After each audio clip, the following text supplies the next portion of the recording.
Hi, in this tutorial we will talk about using caching in a Spring Boot application. So I have got this empty Spring Boot application with some small configuration. So I will talk about those configurations, right? As soon as we go through those. Let's go through the application first. So I will go from here. So it's a simple Spring Boot application. It's just a notation and the public static void main method. I have configured it to run on 8080. By default, it runs on 8080, but it's always good to specify. And then I have my pom.xml, which contains our starter parent and starter web, starter pom, and starter cache. So this starter cache pom file starter pom basically.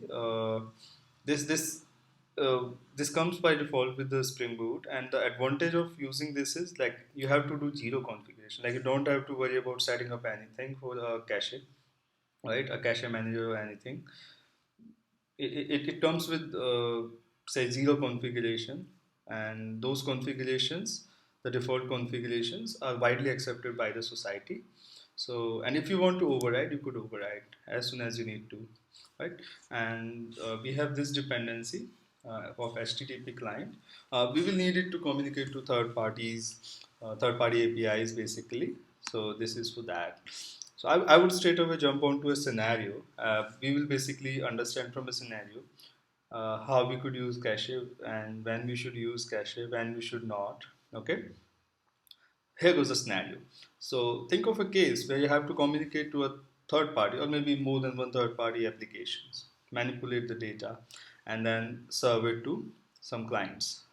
And suppose you are having a REST application that is doing the job of manipulation, communicating to those APIs, and returning response. Now, there could be n number of possibilities. Your API could those third party APIs could be down, or it could be very costly to hit those APIs, say 100 times within few milliseconds. So let's see how we could use cache to improve our efficiency there, and what would be the disadvantages of using cache as well in certain scenarios. So let's create a service. Well, I'm going to create a service for fetching data from a third party API. So you could create your own API just to test it, or you could use some available test APIs on the internet. So the one that is available that I personally like is JSON placeholder, right? .typicode.com. Let me open that. It's JSON placeholder. Yeah, this one. Okay, so here if you go down, scroll down here, and you could see these are the following resources available, and these are some routes available: get, put, post, all the calls. So we will use the simple get call, okay, and we will just specify the ID and we will fetch the data, and we won't be doing any manipulation. So to say we are doing some manipulation, let's say we are introducing a sleep of 2 seconds and we are printing out that we are fetching data from API. Let's use photos, okay, and if I say put the ID in front of it, it will give me the first photo, second photo, and so on, right? And I could say 100 as well. Okay, so I will use this API. Let me copy this URL, and I will create my service. Let's call it JSON placeholder. JSON placeholder API service. Okay, let's call it this, and let's annotate it with @service annotation,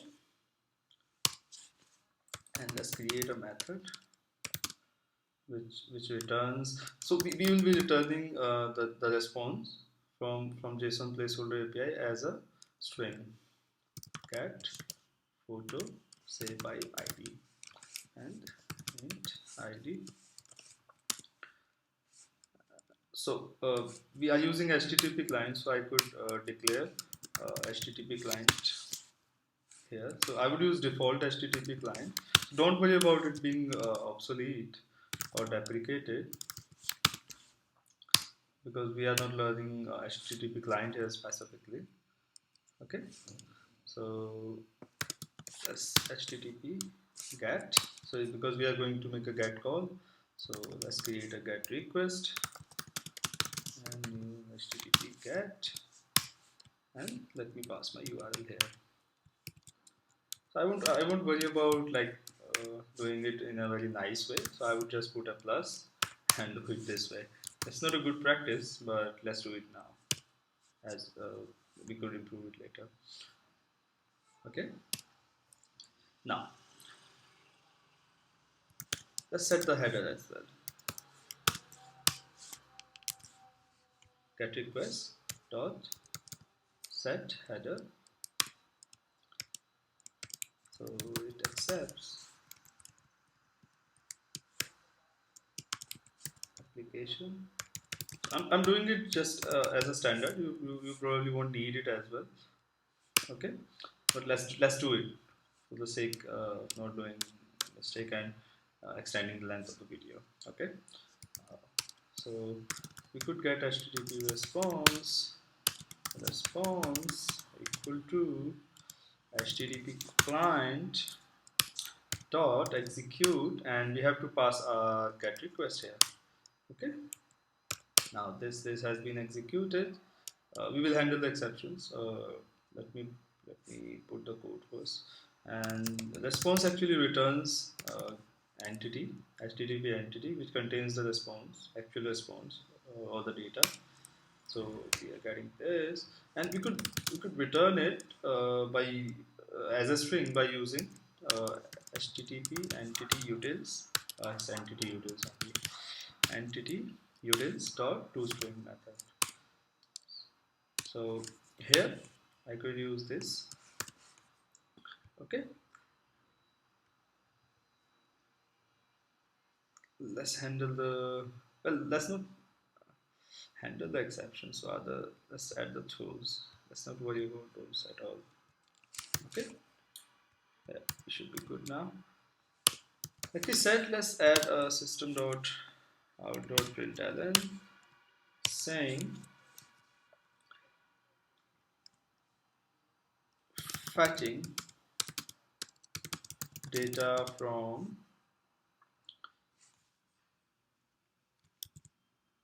JSON placeholder API. Okay, and let's put a thread.sleep for 2 seconds, or maybe we could just add a try catch because we would like to hide this detail. So just to imitate that some processing is going on, we are putting this sleep. Okay, now to check if it is working, or just say let's get the data from the JSON placeholder API, and let's show it by creating a controller. So I would just say test photo fetch controller, or let's call it something better. Let's call it placeholder controller. Okay, JSON placeholder photo controller.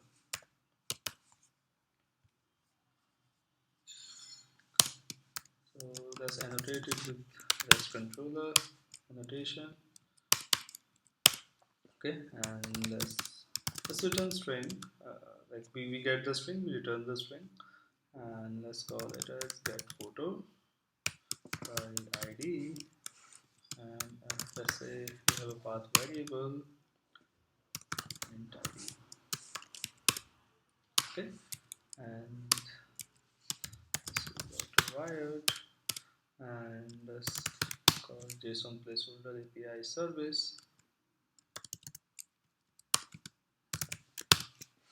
Okay, JSON placeholder API service dot get photo by ID, and let's pass the ID as is. Okay, and let's return it. Let's say we want to serve this on path this slash photos slash ID. Okay, let's serve it on this path. And because we were throwing those two exceptions, let's throw those from here as well. Okay, I hope our application should be working. Let's run it. So we haven't introduced any caching because I would first like to show you the what worst is happening with us in this case, and then we will see how caching is advantageous.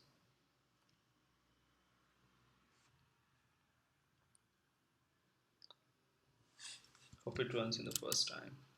Let's go to my postman. Okay, and so our endpoint is this slash photos slash id. So slash photos slash, so id I would say 1. Let's see if it works. So it will wait for 2 seconds and then the data should appear. Okay, cheers, here it comes. Okay, now let's do caching, but before to that, did you notice what was happening? So if I click it again, it again takes two seconds, and it keeps on taking 2 seconds like this, right? See. Okay, now let's introduce caching, our champion here. So we already have a starter form added in our pom.xml. I added it in advance to so that it is downloaded for us. Okay, and let's stop this and let's go to our app.java. Let's enable caching. To enable caching, you basically have to do this to ensure that caching is enabled, and it will basically do some default configurations for you. So enable caching. Now this annotation have done some configurations for you, and caching is now enabled in our Spring Boot application. Now you could do caching on a method, right? Because usually you perform some operations in a method, so it's always a good idea to do caching on a method. Okay, so let's do caching here. So to do caching on a method, we have got cacheable annotation. Cacheable annotation. I have to use this, and here you could specify the name of your cache in the value property. So I could say photo. Okay, I could say photo by id. Photo response basically by id. This is better name. Okay. Now we have done the caching here. So let's see if it is working for us or not. So basically, what advantage we are getting out of this? Now we don't have to hit the third-party API again and again for each request. So you get a definite advantage of performance. Your endpoint would be serving data at a very fast speed. So let's see that. So for the first time, it will take time, but as soon as it has fetched the data for the first time, it is going to be very faster. You see, you see the response. But as soon as you change the ID, it will take time, right? Because it is caching on the method as soon as the method pattern changes. So basically, when ID changes, the pattern for the method changes, and it fetches the data from the API, right? And just to show you that it's not like entering in the method, the sleep is sufficient though, but I would like to show that our system.out.println is not executing, right? Neither sleep nor system.out.println is executing. Okay, this seems good, right? This seems like perfect. But what if your data on the third party API changes, say every 10 seconds? Or not 10 seconds, let's just increase it a little bit. Let's say every 5 seconds. 5 minutes basically. So now, because your cache is like behaving as a local memory, it would never be hitting the rest endpoint. So you definitely would be like having some thought in mind, like, okay, why can't we just keep on emptying our cache every 5 minutes? Yeah, seems good, right? So that is also available feature here. So that we call evicting in technical terms. So let's do the evicting. Let's do it manually first. There is a reason of doing that, and then I will show you how to do that in an automated manner. Like it would be running for every 5 minutes for you. Okay. So let's create request mapping, and I would say evict photo cache. Let's call it like this. Okay. And let's call the method as this. And let's return string for the time being, and let's return evicted, and let's get the cache name basically. Cache. Yes. Okay.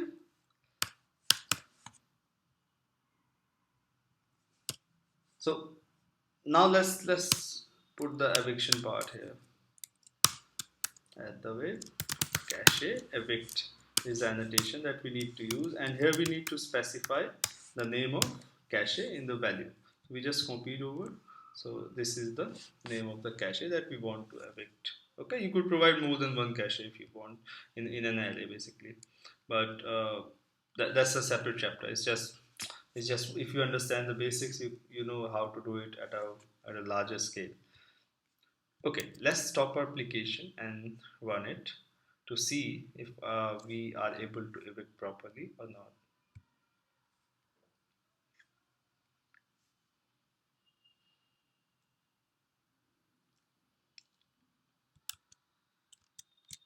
Okay, so as soon as I click for the first time, it will take some time, right? And then it is happening immediately. So what if I call cache evict by calling this rest endpoint that we just created? That is this one. So we are like not fetching from the third party API. Now we are getting the data immediately from cache. But as soon as I evict the cache, it will. Okay, let me check why it is not evicting. Okay, let's evict, and then let's check it now. Okay, seems like we have done some mistake while doing the evict. So this seems good. At the rate cache evict also looks good to me, and the name is also good. It should work. Let me stop and rerun it.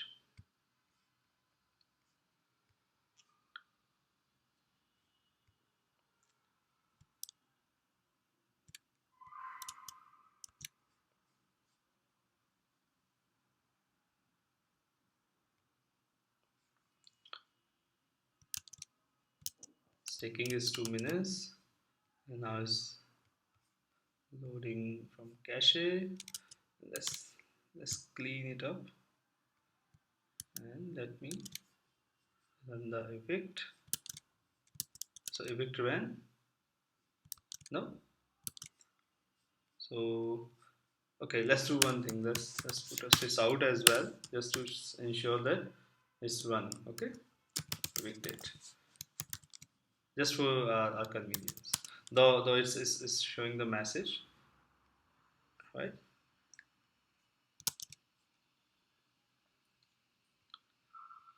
Okay, I think my request mapping is not a problem, but let's stop it and run it again.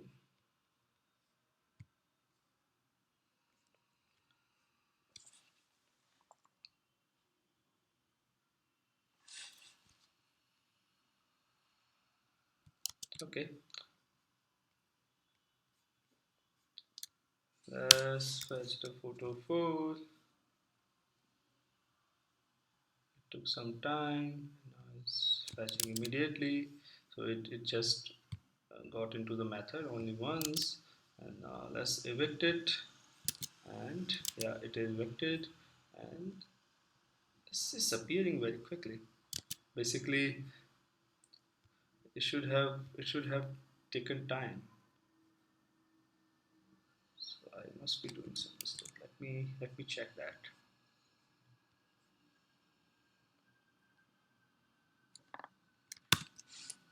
Oh, my bad. So, okay, I forgot about this one flag. So basically, eviction is happening, but what what has been evicted inside the cache? We haven't told about that in this annotation. So we have one more property that is all entries. So if I mark it as true, only then it would be removing all the entries. Okay. Yeah, good learning. Okay, let's run our application again. So that's why I usually say definitely try it out by yourself as well, because you will learn more than if you just go through this tutorial or you just go through some blog. So always once you go through a tutorial or a blog, try it out. You will learn more, and maybe you could learn something else that is like not relevant to this particular video. You when you do practice, you learn more. Okay, let's see. It should work now. Let's run it for the first time. Takes 2 seconds, and it's fast enough now. And this Victor, this should again take 2 seconds. Here we go. Okay, so that's how we evict. So just a bonus part. So we are good, right? We were able to evict as well, but there is one disadvantage of using caching. You do not get the real-time data. Think of a case. What happens if something has changed on the third-party API? So at least like, for the time you haven't run this REST endpoint, you you won't get the new data, right? You will just be like returning the data from cache. So you would say like, okay, I could schedule it to evict, right? Yeah, we could, but don't use caching where real time data is required, right? So let's do the scheduling, okay? So let's go here and let's enable scheduling first, okay? So we got one annotation, enable scheduling, and we now don't need this controller. So maybe we could move this to our configuration here, and we could remove request mapping as we don't need. Cache evict is fine in its place. We just need to put at the scheduled, and here we could provide initial delay. No. Initial delay is just for one time.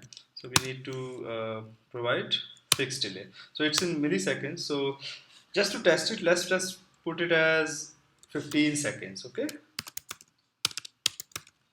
right? And let's not put any initial delay. We don't care about that. So it's just the fixed delay that we need. Okay. So every 15 seconds, cache will be evicted, and as soon as it is evicted, for us this message is printed. Okay. So let's do this. So I will stop it and rerun the application. So now we will be observing the logs a little closely. Okay. So I will clear up and I come here, and so it will take some time. Now it's faster. We don't care about this endpoint, so let's get rid of this. Now let's wait for 15 seconds. Okay, said evicted. So it should again take time, right? Now, now like 15 seconds will pass quickly. Now again, it will be fetching the data fresh from third-party API. So What's the learning here? You could schedule it for sure, but important is you use cache, but use it wisely, not everywhere. Like for example, reporting is something I think is a good place where you could use cache. You have to load, you have to manipulate a lot of data, and you have to do a lot of operations, and you have to show a huge amount of data, right? But in case of say a trading application where you need to update every text data, you can't go for cache there, right? You have to think of some other mechanism there. Okay, so that's it. That's it for the tutorial. But I would